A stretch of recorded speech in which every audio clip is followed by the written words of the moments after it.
Memakai alat pelindung diri seperti celemek, masker, dan handscoon.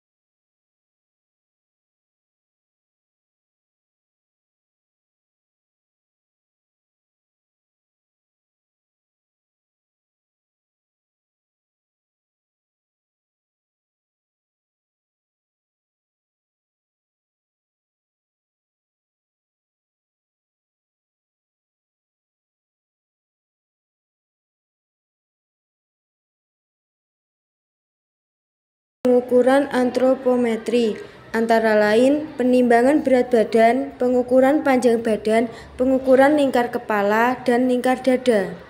Berat badan bayi baru lahir normalnya antara lain 2.500 sampai 4.000 gram dan berat badan bayi ini 2.700 gram. Panjang badan bayi baru lahir normalnya 49 sampai 50 cm.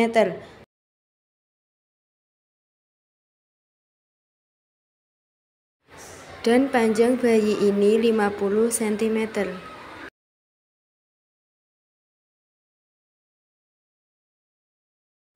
Lingkar kepala bayi baru lahir normalnya antara lain 33 sampai 35 cm. Dan hasil pada bayi ini adalah 34 cm. Lingkar dada bayi baru lahir normalnya antara lain 30 sampai 38 cm. Dan hasil dari bayi ini adalah 33 cm. Pemeriksaan tanda-tanda vital. Normalnya suhu tubuh bayi adalah 36,5 sampai 37,5 derajat Celcius. Dan hasil dari bayi ini adalah 36,5 derajat Celcius. Frekuensi denyut jantung dan pernafasan bayi. Normalnya denyut jantung 160 sampai 70 per menit. Dan hasil dari bayi ini adalah 160 kali per menit. Dan pernafasan bayi normalnya 40 sampai 60 kali per menit. Dan hasil dari bayi ini adalah 50 kali per menit. Pemeriksaan fisik pada bayi baru lahir. Lakukan pemeriksaan kepala, rabas panjang garis vektora, dan kontanel. Dengan hasil bentuk kepala bulat, tidak ada capus sukedeum, sefal hematoma, ubun-ubunnya sudah menutup. Pemeriksaan wajah. Wajah harus tampak simetris, terkadang wajah bayi tampak asimetris, hal ini dikarenakan posisi bayi di intrauteri. Perhatikan juga kelainan wajah akibat trauma lahir. Hasilnya wajah bayi tampak simetris. Pemeriksaan mata. Goyangkan kepala bayi secara perlahan-lahan supaya mata bayi terbuka. Periksa jumlah, posisi, atau letak mata. Periksa adanya strabismus, yaitu koordinasi mata yang belum sempurna.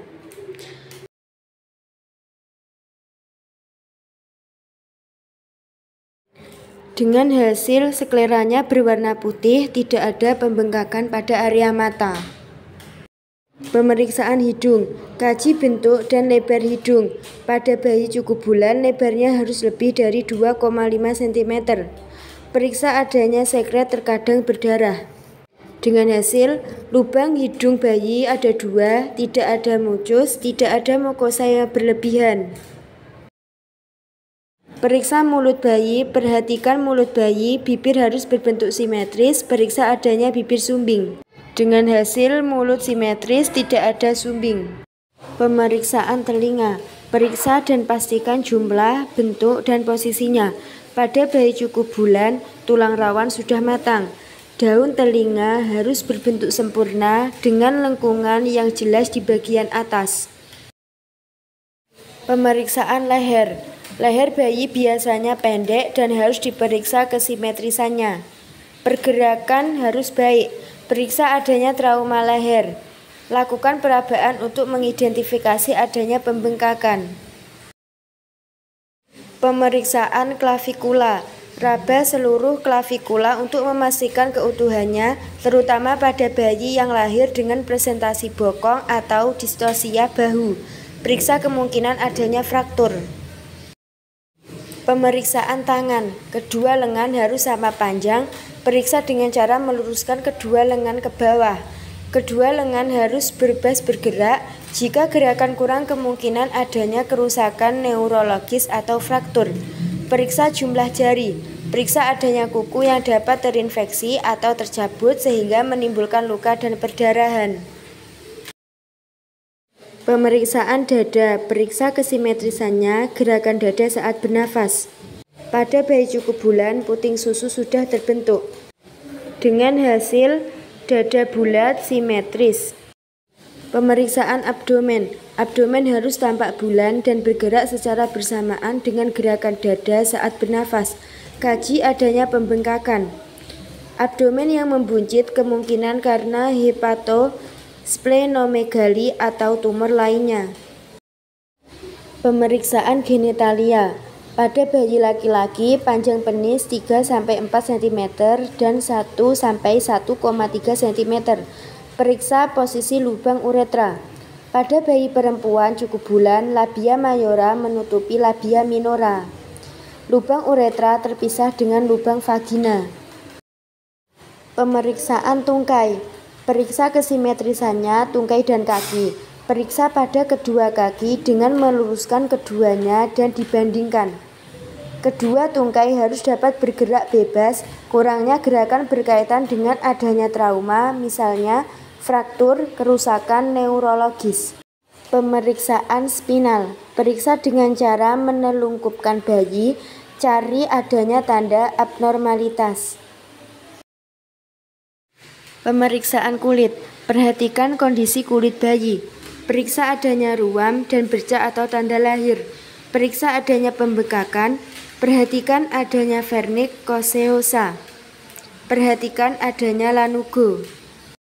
Refleks Moro dengan cara mengembangkan tangannya ke samping dan melebarkan jari-jarinya, kemudian menarik tangannya kembali dengan cepat seperti ingin memeluk seseorang.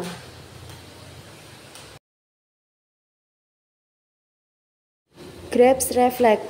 Saat bunda menyentuh telapak tangan si kecil, ia bisa menggenggam jari bunda dengan sangat erat. Tonic neck refleks. Refleks pada bayi ini biasanya terjadi ketika si kecil berada dalam posisi berbaring dan kepalanya ditengokkan. Refleks Babinski. Pada umumnya, refleks ini akan muncul ketika bunda menyentuhkan jari ke telapak kaki si kecil dari bagian tumit ke sisi luar telapak kaki hingga ke bawah ibu jarinya.